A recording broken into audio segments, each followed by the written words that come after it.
끝없이 쏟아지는 포토스팟. 휴대폰 한 대로 감당할 수 있겠니?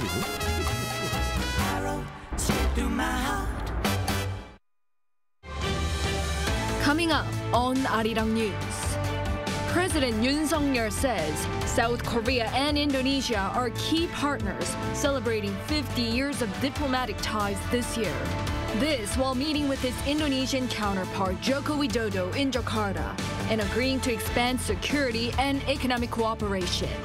President Yoon is now in New Delhi to continue his series of summits with leaders of G20 countries.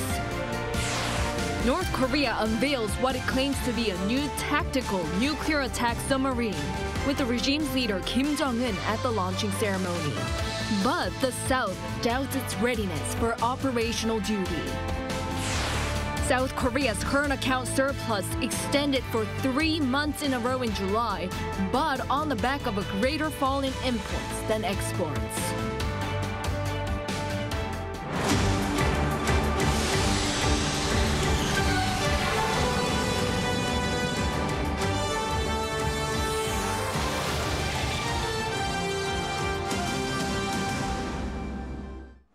Good evening. It's 9 p.m. here in Seoul.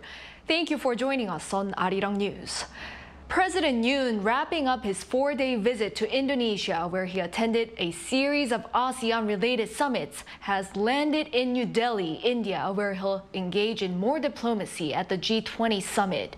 Coordinating policies for global issues, including climate change and North Korea's escalating threat, are likely to top his agenda. Our correspondent Oh Soo-young tells us what to expect. President Yoon will extend his multilateral diplomacy at the G20 Summit, calling for stronger action to curb North Korea's nuclear threat and joint efforts to strengthen solidarity on common global challenges. After wrapping up his 4-day official visit to Indonesia on Friday afternoon, President Yoon landed in New Delhi, which will host a 2-day summit of world leaders. First on Yoon's schedule is a meeting with Korean expats before he attends the first G20 session on Saturday morning, where he will discuss South Korea's response to climate change and push for greater assistance for vulnerable countries to make the green transition. The leader will also discuss South Korea's growing role and contribution to tackling complex global challenges, highlighting the need for international norms on the ethical use of digital technology in particular. Also at the multilateral meeting, Yoon will continue to call on governments to fully implement United Nations sanctions on North Korea's nuclear and missile program. He will also call for global cooperation for peace in Ukraine and the building of a rules-based maritime order in the South China Sea. The top office says Seoul's growing push for freedom, peace and prosperity, shown in Yoon's multilateral diplomacy, is rooted in the spirit of Camp David joint statement, which South Korea, the US and Japan declared last month at their trilateral summit. The force behind Korea, the US and Japan's trilateral collaboration has also inspired Seoul's responsible diplomacy, which pursues freedom, peace and prosperity in the Indo-Pacific. Will endlessly strive to establish an international order that is rules-based and grounded on universal values. Yoon says India is a key partner for South Korea's growing engagement in the Indo-Pacific, and that attending the G20 summit in New Delhi provides a chance to enhance Seoul's status as a responsible player in the world order and deepen cooperation with various multilateral bodies, including the G7, BRICS and MICTA. On the sidelines of the G20, Yoon will also hold a series of bilaterals with countries including Spain, Argentina and Mauritius, ramping up Seoul's economic diplomacy as well as support for South Korea's bid to host the 2030 World Expo in Busan City. In particular, Yoon's summit with Indian Prime Minister Narendra Modi falls on the 50th anniversary of diplomatic relations between the two countries. The two sides are expected to discuss ways to strengthen their special strategic partnership through greater trade and cooperation in areas like space, minerals and advanced technologies. Oh Soo-young, Arirang News, New Delhi. And in Jakarta, President Yoon sat down with his Indonesian counterpart Joko Widodo on the sidelines of the ASEAN Summit, marking 50 years of diplomatic ties this year. They agreed to strengthen their special strategic partnership by expanding security and economic cooperation, including on fighter jets, electric vehicles, and batteries. Our foreign affairs correspondent Peunji reports. President Yoon Suk-yeol and his Indonesian counterpart Joko Widodo have agreed to bolster ties by boosting economic and security collaboration.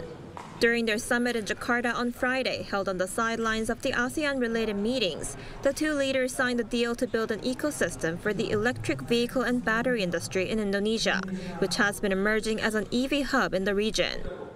올해 수교 50주년을 맞은 한국과 인도네시아는 정치, 경제, 사회, 문화 등 다방면에서 괄목할 만한 관계 발전을 이루어 왔습니다.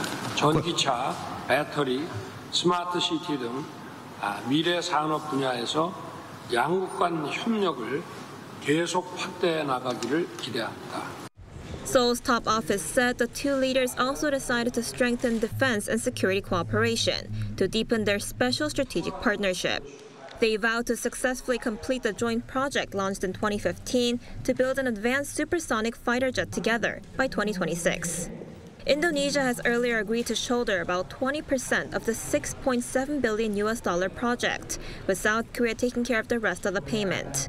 It has imported a total of about $4.3 billion of Korean weapon systems, making it South Korea's largest defense partner among ASEAN nations. It was also the first nation to import South Korea's KT-1 and T-50 training aircraft, and the only country so far to have imported a Korean submarine.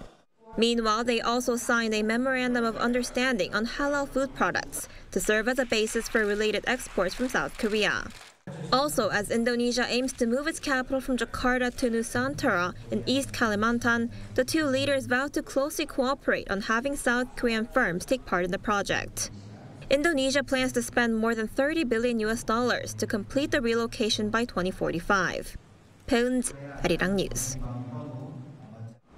North Korean leader Kim Jong-un is reportedly set to arrive in Russia on Monday during the Eastern Economic Forum, marking his first foreign trip in over 4 years. According to Russian officials, Kim is likely to travel via his private train to Vladivostok's railway station and then take a limousine to where the forum is being held. It's widely assumed that a meeting with Russia's President Vladimir Putin will take place on Tuesday, with the New York Times citing sources claiming that Kim will discuss the possibility of supplying Russia with more weaponry for its war in Ukraine. This visit is the latest in a series of events, including letters exchanged between Kim and Putin last month, urging bilateral cooperation across all fields. North Korea unveils what it claims to be a new tactical nuclear attack submarine, with the regime's leader Kim Jong-un at the launching ceremony. But the South doubts its readiness for operational duty. Our North Korean affairs correspondent Lee Dae-hyun explains. North Korea has launched what it's calling its first operational tactical nuclear attack submarine ahead of the 75th founding anniversary. North Korea's state media on Friday reported that submarine number 841, named hero Kim Jungkook after a North Korean historical figure, was assigned to the fleet that patrols the water between the Korean peninsula and Japan. But Seoul's Joint Chiefs of Staff said that the vessel appeared to be a modified Soviet-era Romeo-class submarine, which North Korea imported from China in the 1970s and started to produce domestically, and assessed that it's not capable of normal operation and that there is a possibility of exaggeration by the North. It also said that it will closely cooperate with Washington to maintain military readiness, as the two nations are planning to hold high-level talks on extended deterrence next week in Seoul to better counter the North's threats. A launch ceremony was held on Wednesday, where Kim Jong-un said that the submarine would be one of the main underwater offensive means of the naval force of North Korea. Kim also highlighted that the launch of the vessel was to counter U.S. naval power, while presenting his plan to strengthen the regime's navy by improving the rest of the submarine's weapon capabilities. One expert says the launch is to cover up their failure in economic measures. The only thing that's currently working out well is the military development sector. So it's externally and internally showing off that its weapons production is proceeding smoothly, despite global pressure and sanctions. Based on the photo released via North Korean media, the submarine appears to be equipped with a total of 10 launch tube hatches, which analysts say are most likely armed with ballistic missiles and cruise missiles. The Unification Ministry also deplored how the North wastes its resources by developing weapons while ignoring the difficulties of public welfare. North Korea should realize that their provocations are meaningless, as Seoul, Washington, and Tokyo strengthen military readiness, and this is only going to make them vulnerable in security. Meanwhile, the ministry said that there is a high possibility that the North would hold its military parade tonight. It said this would mark the third parade this year, which shows the need for the North to strengthen its internal solidarity. Lee Dae-hyun, Arirang News.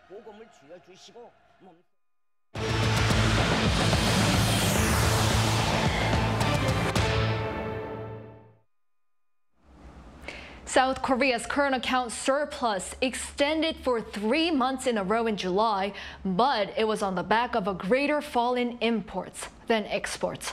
Our Park Gun-woo has the latest. South Korea's current account was in the black in July for the third consecutive month. According to preliminary data from the Bank of Korea on Friday, the country's current account for July saw a surplus of $3.58 billion as imports dropped deeper than exports. The current account has been in positive territory since May, although the latest figure was a slip of some $2.3 billion compared to the month before.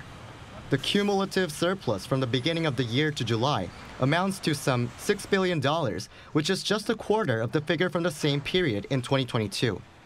South Korea's goods balance saw a surplus for the fourth straight month in July, despite exports falling 14.8% on year, while imports were down 22.7% from the year before.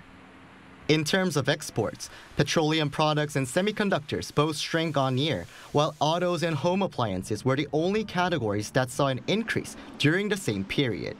By region, outbound shipments saw a significant decrease in China and Southeast Asia. Imports saw an even greater drop in terms of both the volume and ratio due to fewer inbound raw material shipments on the back of lower energy prices. We expect the decreasing trend to continue at a slower pace in August and September, and the increase in exports will be in the positive territory in the fourth quarter. The central bank official added, Korea is moving toward economic improvement and not a slump, despite some concerns over recent import and export figures. The country's service balance saw a deficit once again in July, as the travel account decrease almost doubled on year. This was caused by a soar in overseas travel after COVID-19 measures were eased. In terms of direct investment, Korean investment in overseas markets and foreign investment in the Korean market rose, while foreign stock investment saw the highest jump since May 2022. Park Gun-woo, Arirang News. Today at the National Assembly, parliamentary interpellation continued, where ministers and officials were questioned about pending societal issues, including a recent massive rally by teachers. But what seemed to be still taking center stage was once more heated debate over the Fukushima wastewater release. Our National Assembly correspondent Kim Jong-un reports. The final day of the four-day Q&A with ministers and government officials yet again included questions regarding the Fukushima wastewater discharge. Even in the case of the discharge of Fukushima wastewater, the government didn't say a word about it and basically went along with it, right? After rigorously reviewing the previous government's policies, we thought the former administration's policies were correct, so we were just following in its footsteps. A ruling People Power Party lawmaker asked a follow-up question. Please explain in detail why the Foreign Ministry did not file a complaint with the International Tribunal for the Law of the Sea, despite former President Moon Jae-in's instructions. What was reviewed at the time was first that it was difficult to secure sufficient scientific evidence to prove the harmfulness or risks of Japan's plan. Secondly, the majority of our experts believed that the wastewater discharge would not have a significant impact on our waters. And thirdly, other countries such as the US, the UK, and France assessed the risk of Japan's plan as low, so there was a burden in publicizing the issue on the multinational stage. Meanwhile, questions related to pending issues regarding education and society were also brought up. Education Minister Lee Joo-ho was asked why he thought teachers took to the streets, referring to the recent nationwide protest rallies that stemmed from the death of a young teacher who took her own life in July. It seems that teacher classroom authority has been continuously downgraded for about a decade. Student rights, meanwhile, were emphasized too much, and there were nonsensical amounts of child abuse reports, making teachers anxious with regard to discipline. Malicious complaints from parents also made teachers' lives miserable. The education minister also apologized for the tragedy and vowed to make changes in the education sector. Regarding issues relating to South Korea's notoriously low birth rate, Health Minister Jungkook said expanding flexible working hours for a work-life balance was one of the Yoon administration's 5 core policies to tackle the problem. He added that significant spending has been set aside in next year's budget for this. Kim Jong-sil, Arirang News. President Yoon has removed Chung Min-young from his role as a commissioner on the Korea Communications Standards Commission, the nation's media regulatory agency. The decision, announced in a written statement on Friday, follows a request from the Ministry of Personnel Management, which uncovered a violation of the conflict of interest rules. Chung, a lawyer recommended by the opposition, previously represented TV broadcaster MBC, but failed to report this before his appointment. He participated in more than 50 KCSC deliberations and decisions related to MBC. Chung has expressed regret for not adhering to the new commission rules requiring appointees to report such activities. With his dismissal, the commission will now consist of 4 commissioners recommended by the ruling party and 3 by the opposition. The culture ministers of South Korea, Japan, and China met on Friday and agreed to strengthen trilateral cultural exchanges and cooperation. South Korean Culture Minister Park Bo-gyun, along with his Japanese and Chinese counterparts Keiko Nagaoka and Hu Ping, respectively, convened in South Korea's western city of Jeonju, Jeollabuk-do Province. The 3 ministers adopted the 2023 Jeonju Declaration, aiming to promote cultural exchanges among the younger generations. They also agreed to enhance cooperation in the content industry by promoting exchanges among cultural institutions. This trilateral ministerial meeting marked the first in-person gathering in 4 years. To K-pop news now. BTS might be on hiatus as a band, but its members continue to make waves in the global music industry. The group's agency announced on Friday that Jungkook's solo album 7 has surpassed 200 million views on YouTube. Not only that, but 7 straight weeks at #1 on the Billboard Global chart is the most so far this year. Meanwhile, another BTS member, V, on Friday released his solo album Layover. 2 of the tracks, Rainy Days and Love Me Again, were pre-released ahead of the album and both performed well in the charts. Since 2014, Dongdaemun has earned recognition as the venue of Seoul Fashion Week, which is currently running until tomorrow. However, the area's history runs deeper, with a long-standing reputation as the fashion mecca of Korea and one of the most popular shopping spots in the country. But Dongdaemun has been going through a tough time over the past few years. Our culture correspondent Song Yu-jin delves into the significance of Dongdaemun in the fashion industry, its challenges, and how it's working to overcome them. It's a regular weekday afternoon, and designer Kim Min-seok is working to bring his creative ideas to life. Kim is the head designer for a women's apparel brand that his father started 30 years ago in Dongdaemun. The Dongdaemun area of Seoul has been the cornerstone of Korean fashion for more than 60 years. Packed with giant shopping malls, wholesale, and retail stores, it's one of the few fashion hotspots in the world where everything, from design and production to retail, happens all in one place. Over the decades, Dongdaemun items have earned a reputation as being stylish, affordable, and good quality. However, the area has encountered a series of challenges since the 2010s. It began when China decided to ban Korean culture as a response to that.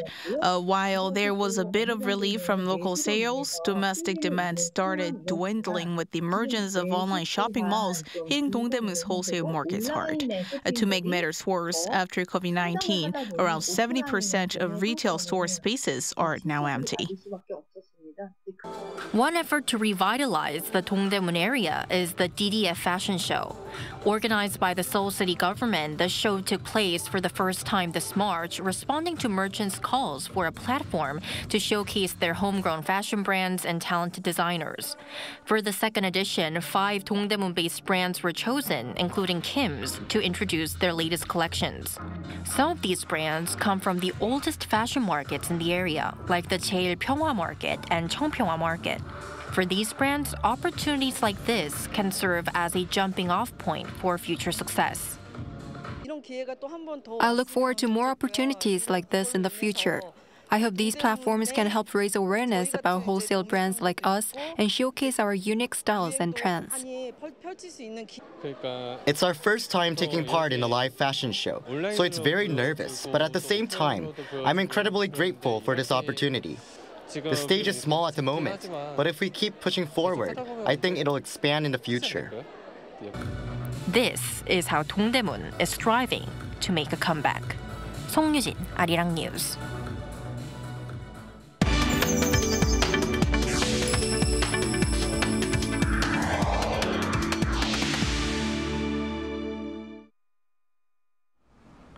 Korea successfully hosted a global smart city exhibition over the past 3 days, showcasing cutting-edge technologies.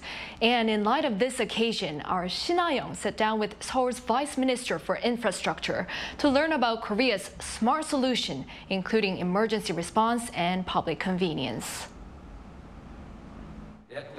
Cities around the world have been striving to develop as smart cities, with the global smart city market forecast to reach a value of $870 billion by 2026. Amid this trend, the World Smart City Expo 2023, the largest smart city event in the Asia-Pacific region, kicked off on Wednesday in Goyang, Gyeonggi-do Province. Under the theme of Smarter Cities, Brighter Future, the event shares successful models of smart cities from around the world. This year, for the first time, we held an event called the Mayor's Forum with policymakers in cities around the world. The purpose was to share experiences and solutions to issues related to the environment, transportation and the climate crisis that cities are facing. Seoul's Vice Minister of Land, Infrastructure and Transport, Kim Ho-jin, highlighted ICT technology as South Korea's strength in smart cities. South Korea holds a significant advantage as a leading ICT powerhouse in the development of smart cities.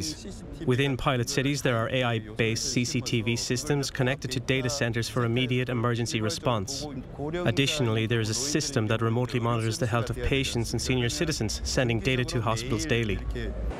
Among a variety of successful models, he wants to introduce a demand-responsive transit bus to the mayors visiting the expo from around the world.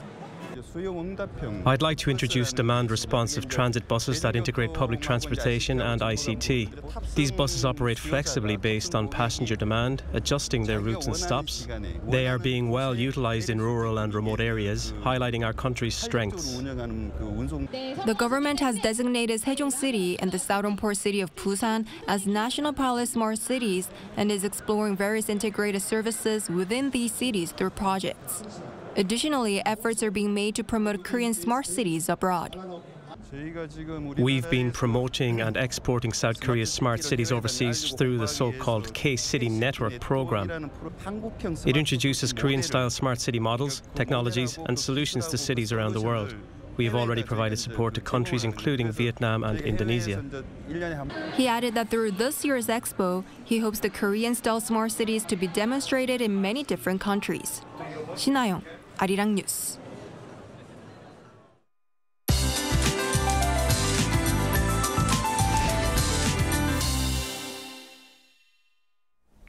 Hello, I'm Lee Ji-hyun filling in for Lee Seung-min. We are already down to the third autumn season term, Baekno, which is today, so things will only get more pleasant from now.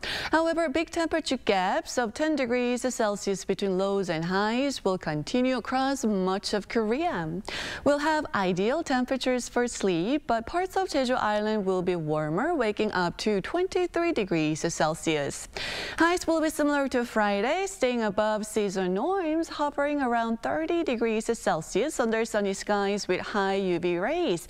But Gwangju and nearby areas will have cloudier skies in the afternoon. Overall, fine weekend weather is in the forecast with rain expected on Jeju and the south coast on Sunday night. And Jeju will see rain lingering into Monday afternoon. Next week, we'll notice afternoon highs gradually cooling off to the upper 20s in the capital, but it's not going to be as sunny as this week. That's Korea for you, and here's a look at the international weather conditions.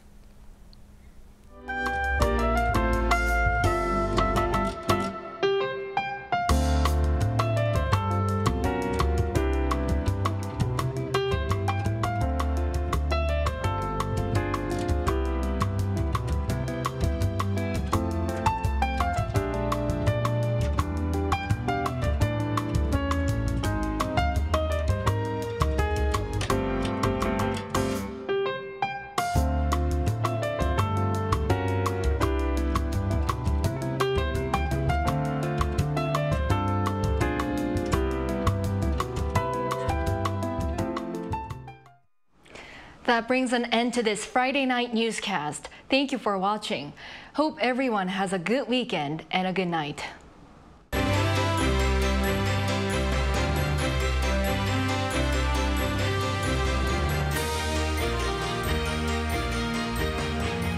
I'm Layover!